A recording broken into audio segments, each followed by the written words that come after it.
ሰላም ጤና ይስጥልን ተመልካቾቻችን ለ18 ቀናት ሲካሄድ የነበረውና የአገዛዙን ሰራዊት ከፍተኛ ኪሳራ በማድረስ በርካታ ወረዳዎችን በመቆጣጠርና ከፍተኛ የሆነ የስንቅና ትጥቅ ክምችት ያገኘው የዘመቻ አባናዶ መጠናቀቁን በተመለከተ የአማራ ፋኖ ብሔራዊ ኃይል ምስራቅ አማራ ቀጠና ሚኒሊክ እዝ መግለጫ ሰጥቷል። አባናዶ ዘመቻ ተጠናቋል። በርካታ ወረዳዎች አሁን በፋኖ ቁጥጥር ስር እንደሚገኙ ነው በማጠቃለያ በተሰጠው መግለጫ ላይ ተመለከተው። ለመሆኑ አባናዶ ዘመቻ እንዴት ነበር? ማጠቃለያውን በተመለከተ የተሰጠው መግለጫ መነሻ በማድረግ ከዘውትር ተሳታፊያችን ጋር ቆይታ እናደርጋለን። በጣም ነው ማመሰግነው። እንግዲህ ዘመቻ አባናዶ ተጠናቋል። አስደናቂ ድል ነው። የአብይ አህመድ አገዛዝ እየተናነቀው ቢሆን በተዘዋዋሪ ያመነበት ዘመቻ ነው ማለት ይቻላል። ማርሽ ቀያሪ ነው ብለው የገለጹትም ወገኖች አሉ። ዘመቻው ተጠናቋል።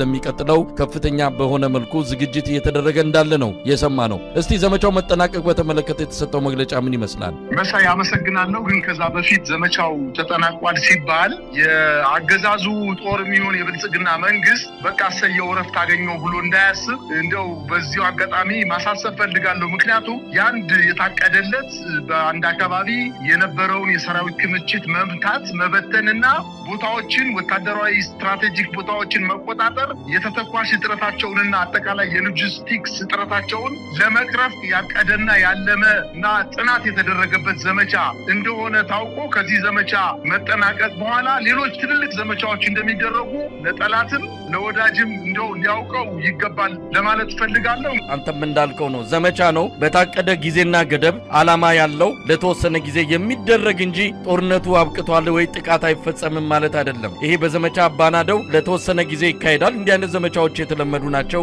የቀይ ኮከብ ጥሪ ዘመቻ ለ3 ወር ታቅዶ የተካሄደውን የምናስታውሰው ነው። ዘመቻ አንድነት፣ ዘመቻ 100 ተራሮች፣ በየጊዜው ዘመቻዎች ይካሄዳሉ። በቀናት ገነገደብ ተሰጥቷቸው የተወሰነ ግቦችን ተልኮችን እንዲያሳኩ እንጂ አጠቃላይ ትግሉ አብቅቷል ወይም ጦርነት አብቅቷል ለማለት አይደለም። እንደው ካገላለጽ ስለሆነ ማብራራቱ ስለሚያስፈልግ ነው። እውነት ነው መሳይ። እንኳን በፋኖ ኃይሎች የተደረገ ዘመቻ አይደለም፣ መንግስት ራሱ በወታደራዊ ጄኔራሎች ለ10 ጊዜ ልዩ ዘመቻ በጎጃም፣ በጎንደር፣ በወሎና በሸዋ ልዩ ዘመቻዎችን ከፍቶ ነበረ።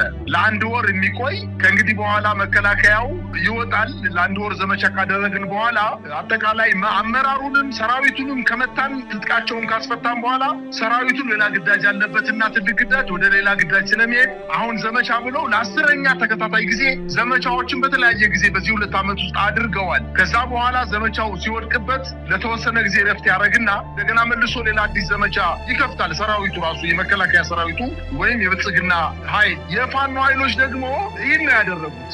የታቀደለት ጥናት የተደረገበት ዋና ዋና ቁልፍ ቦታዎችን በወሎ፣ በሰሜን ወሎ፣ በደቡብ ወሎ እንዲሁም በምዕራብ ወሎ አካባቢዎች የታቀደ የማጥቃት እንቅስቃሴ ከፍተን ይህን ያክል ድል እናስመዘግባለን፣ ይህን ያክል ቦታ እንቆጣጠራለን፣ በስርዓቱ ላይ ይህን ያክል ክሳራ እናደርሳለን ብለው ባሰቡት መሰረት የልባቸውን አድርሰው አሁን ዘመቻው ተጠናቋል። ይህ ዘመቻ መጠናቀቁ በዋነኝነት ለሚቀጥለው ሰፋ ላለው ጥቃት ለመሰንዘር ወይም አዲስ ዘመቻዎችን ለማቀድ የነበሩባቸው ጥንካሬውን እንደገና አስፍቶ ለመቀጠል ያሉባቸውን ድክመቶች ደግሞ ገምግሞ በተሻለ ቁመና ለመገኘት የትንፋሽ ጊዜ በየትኛውም ሀገር የትጥቅ ትግል ሲካሄድ ለተወሰነ ጊዜ ዘመቻ ይደረግና መልሶ የዛን ዘመቻ ግምገማ ውጤት ጉዳቱን፣ ጥቅሙን፣ የተገኘውን ድልና የመጣውን ክሳራ ገምግመው በአዲስ መልክ እንደገና ተደራጅተው ለማጥቃት ያመች ዘንድ ነው ለ18 ተከታታይ ቀናት ዘመቻ የፈጸሙት። በዚህ ዘመቻ እንግዲህ ዘመቻ አርበኛ አደማሊ ወይም አባናደው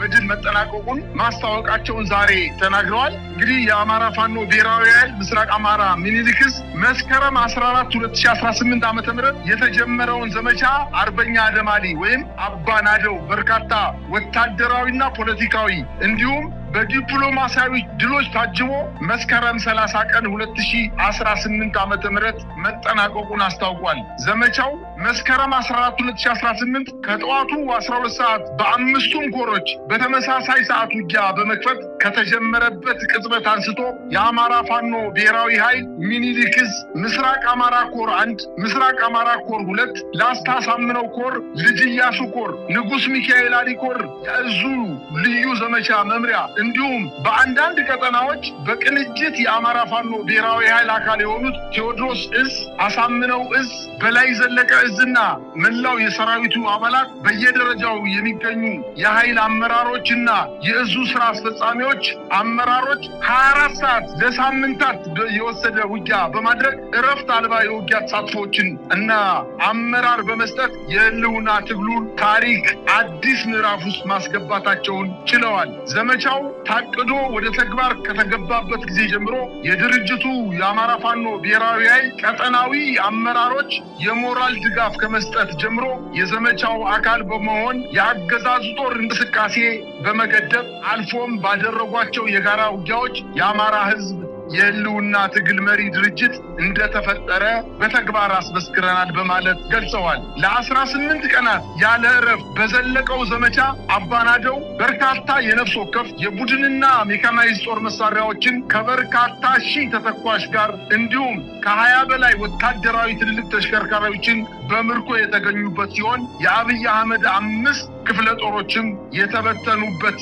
ውጊያው አቅደው የሚመሩ የውጊያ መሐንዲሶችን ጨምሮ በርካታ መስመራዊ መኮንኖችን ያጣበት በመቶዎች የተማረኩበትና በሺዎች ሙትና ቁስለኛ የሆኑበት ስኬታማ ዘመቻ እንደነበረ በግምገማቸው አረጋግጠዋል። የአማራ ፋኖ የህልውና ትግል ከጀመረበት ካለፉት 2 ዓመታት ወዲህ የአገዛዙ ጦር ካስተናገዳቸው ኪሳራዎች እጅግ የከበደው ኪሳራ በዘመቻ አባናደው ወይም አደማሊ ዘመቻ አስተናግዷል። ፋኖ በርካታ ወታደር ወረዳዎችን፣ ከተማ አስተዳደሮችንና ሰፊ ቀጠና የተቆጣጠረበትን የህዝብ አስተዳደር መዋቅር በሰፊው የዘረጋበት ከዚህ ጋር ተያይዞም በቀጣይ እንደ አማራ ፋኖ ብሔራዊ ኃይል በሚያውጀው ዘመቻ ምን ሊፈጠር እንደሚችል ትልቅ ፍንጭ የሰጠበትን አቅማቸውን ለወዳጅ እና ለጠላት ያሳዩበትን ልዩ ዘመቻ ነበር በማለት ገልጸዋል። በጥቅሉ ግምገማችን በዘመቻው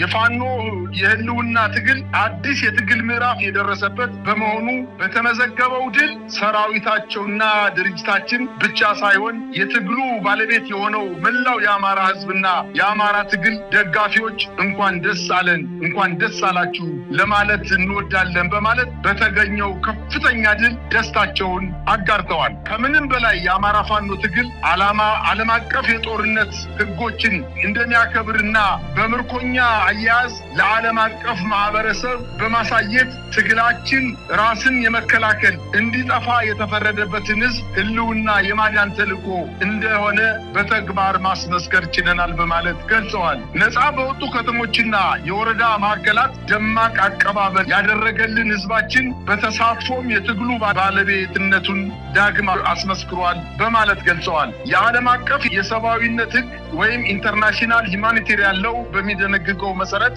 ሰብአዊ ክብራቸውን በጠበቀ ሁኔታ የያዝናቸውን የቀድሞ የብልጽግና ሰራዊት አባላት ይህን ምስክርነታቸውን በዓለም ማህበረሰብ አባላት ፊት መስክረዋል። ይህ አዲስ የአማራ ህልውና ትግል የታሪክ ምዕራፍ ነው ሲሉ ገልጸውታል። በቀጣይም እንደ ድርጅት በምናደርጋቸው ዘመቻዎች ለዓለም አቀፍ የሰብአዊነት ህግ ተገዢ ሆነን እስከ 4 ኪሎ ድረስ እንደምንዘልቅ ዳግም ማረጋገጥ እንወዳለን በማለት አያይዘው ጠቅሰዋል። አጠቃላይ ባለፉት 18 ቀናት በዘመቻ አባናደው የተመዘገቡ ዝርዝር ቁጥራዊና ሌሎች መረጃዎችን የማጠቃለያ ሪፖርት ይዘን የምንመለስ መሆናችንን እንገልጻለን በማለት በመግለጫቸው አካተዋል። መዳረሻችን ድልና ነጻነት የሆነው የአማራ ህዝብ የህልውና ትግል ተጠናክሮ ይቀጥላል በማለት የዘመቻ አባናደውን ድሎችን ያካተተ አጠቃላይ መግለጫ በመስጠት ትግሉን ወደ ሌላ ምዕራፍ ለማሸጋገር ከፍተኛ ዝግጅት እናደርጋለን በማለትም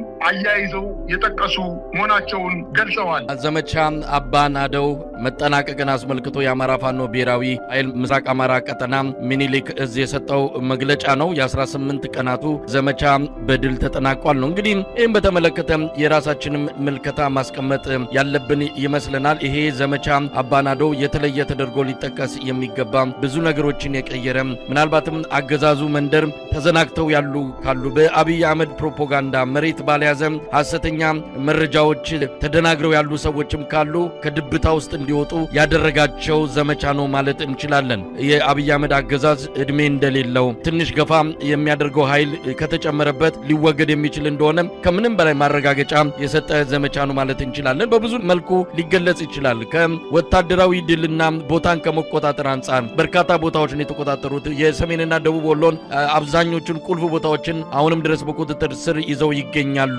ጋሸናን፣ ሙጃን የመሳሰሉ ትልልቅ ወታደራዊ ጠቀሜታ ያላቸውን በበላይነት የያዙ መሆናቸው ይታወቃል። በአንዳንድ ቦታዎች አስተዳደራቸውን ተክለው የሲቪል አስተዳደር ማለት ነው ህዝቡ ሰላማዊ ኑሮውን መምራት መቀጠሉ ነው የሰማ ነው። ከምርኮኛ አንጻር ምናልባት አንተም ገልጸዋል ወደ 4 ክፍለ ጦሮች ከጥቅም ውጭ ሆነዋል ነው። ሙሉ ኮር ተደምስሷል ማለት በሚቻል መልኩ ነው። ሙሉ ኮር ማለት እንግዲህ ከባድ ነው ለአንድ መከላከያ ሰራዊት በዚህ ደረጃ ኃይሉን ማጣቱ ከፍተኛ ኪሳራ ሆኖ የሚመዘገብ ነው። እንዲህ አይነት ድል የተገኘበት ነው። ከትጥቅም ከስንቅም ከብዙ መገለጫዎች አንጻር ዘመቻ አባናደው ከፍተኛ ውጤት የተመዘገበበት ነው ማለት ይቻላል። ከስነ ልቦና አንጻር የወገን የሚባለው የፋኖ ትግልን የሚደግፉና በፋኖ ትግል ዙሪያ የተሰባሰቡ ኃይሎችን ከፍተኛ መነቃቃት የፈጠረ ለበለጠ ትግል እንዲነሳሱ ያደረገ ነው ማለት ይቻላል። በተቃራኒው በብልጽግናው መንደር ከፍተኛ ፍርሃት የነገሰበት እንደሚባለው ከሆነ ነገሩን በሰላማዊ መንገድ መፍታት አማራጭ መሆን አለበት የሚል ግፊት ብልጽግና ውስጥ ሁሉ የጨመረ እንደመጣም የሰማንበት ነው። የወሎው ድል የዘመቻ አባናዶ